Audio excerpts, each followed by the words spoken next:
കാര്യം ഒന്നും ഉണ്ടായില്ല, നമുക്കതുകൊണ്ട് നഷ്ടമൊന്നുമില്ല. അപ്പൊ ആ ഒരു പിന്നെ തിരിച്ചറിവുണ്ടായിക്കഴിഞ്ഞാൽ ഒരു ഖൈറിനും നമുക്ക് മടുപ്പുണ്ടാവില്ല. നമ്മൾ എന്ത് ഖൈർ തുടങ്ങി വെച്ചു, ഒന്നും വിജയിച്ചില്ല, ഒരു പ്രശ്നവുമില്ല. അടുത്ത് പിന്നെ തുടങ്ങാൻ പറ്റും, പിന്നെ ആലോചിക്കാൻ പറ്റും, ഒരു മടുപ്പുണ്ടാവില്ല. അല്ലെങ്കിൽ എന്താ വെച്ചാൽ നമുക്ക് അതിൻ്റെ ഒരു തസീർ റിസൾട്ടാണ് നമ്മുടെ ലക്ഷ്യമെങ്കിൽ ആ റിസൾട്ട് ഇല്ലാതാകുമ്പോൾ അവിടെ നിരാശപ്പെടും. അതില്ലാതിരിക്കാൻ എപ്പോഴും എനിക്ക് കൂലി കിട്ടണം. അപ്പം നാട്ടിൽ എവിടൊക്കെ എന്തൊക്കെ ഖൈറുണ്ടോ അതിൻ്റെയൊക്കെ പ്രതിഫലം എനിക്കും വേണം എന്ന് വിചാരിച്ചാൽ മതി. ചിലത് പൈസ കൊടുക്കേണ്ടി വരും, ചിലത് അധ്വാനിക്കേണ്ടി വരും, ചിലത് നമ്മൾ കൂടിക്കൊടുത്താൽ മതിയാവും, ചിലത് അഭിപ്രായം പറഞ്ഞാൽ മതിയാവും, ചിലത് ഒന്നും കഴിയില്ല, അതിനുവേണ്ടി പ്രാർത്ഥിച്ചാൽ മതി. ഇപ്പം നാട്ടിൽ സംരംഭം നമുക്കൊന്നും ചെയ്യാൻ കഴിയില്ല. നമ്മൾ പ്രാർത്ഥിക്കാൻ പഠിച്ചോനെ ഓലന്നെ ഇറങ്ങിയിട്ടുണ്ട്, റബ്ബേ പൂർത്തിയാക്കി കൊടുക്കണേ, ദുആ ചെയ്തു.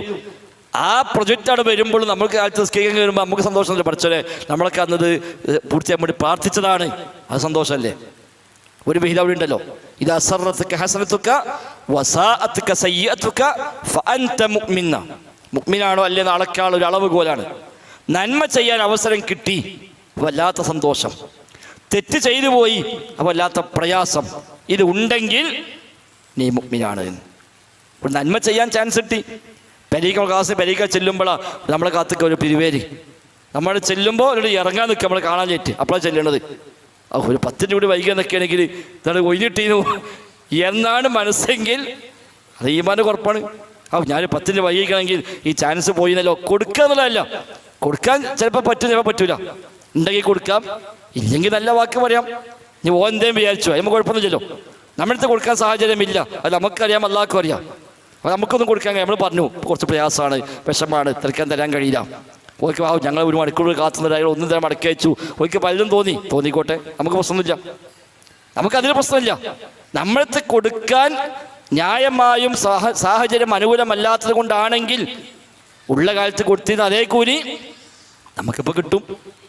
അപ്പോൾ അതും നമുക്ക് ഖൈറാണ്. അതുകൊണ്ട് തന്നെ അതിലൊരു വിഷമം എന്നുള്ളത് നമുക്ക് ആവശ്യമില്ല. നന്മ ചെയ്യാൻ അവസരം കിട്ടിയാൽ അത് സന്തോഷിക്കാൻ പറ്റുക. ഒരു തിന്മ ചെയ്യേണ്ടി വന്നു, അതിൽ നമുക്ക് പ്രയാസമുണ്ടാവുക, അതുണ്ടെങ്കിൽ ഫഅൻത മുഅ്മിൻ, നീ മുഅ്മിനാണ്, നീ വിശ്വാസിയാണ് എന്നാണ് ഒരു അളവുകോലായി പഠിപ്പിക്കപ്പെട്ടത്. അപ്പോൾ ആ നിലക്കുള്ള ഒരു മാനസികാവസ്ഥയ്ക്ക് നമുക്ക് എത്താൻ പറ്റണം.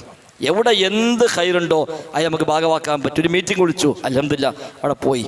ഇനി പോകാൻ കഴിഞ്ഞില്ല, ന്യായമായ ഉദറുണ്ട്, ശറഈയായി നമുക്കവിടെ പോകാതിരിക്കാൻ കാരണമുണ്ട്, പോയില്ല എങ്കിലും കൂലിട്ടുമല്ലോ.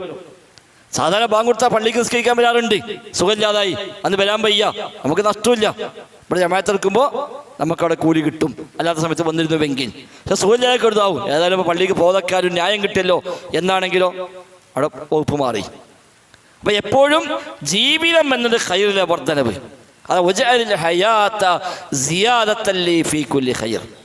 അപ്പൊ ജീവിക്കുന്നുവെങ്കിൽ അത് ഖൈർ വർദ്ധിക്കാനുള്ള ഒരു ചാൻസ് ആക്കി റബ്ബനി എനിക്ക് നൽകുക. അതാണ് ജീവിതത്തിന് അർത്ഥമുണ്ടാവുള്ളൂ.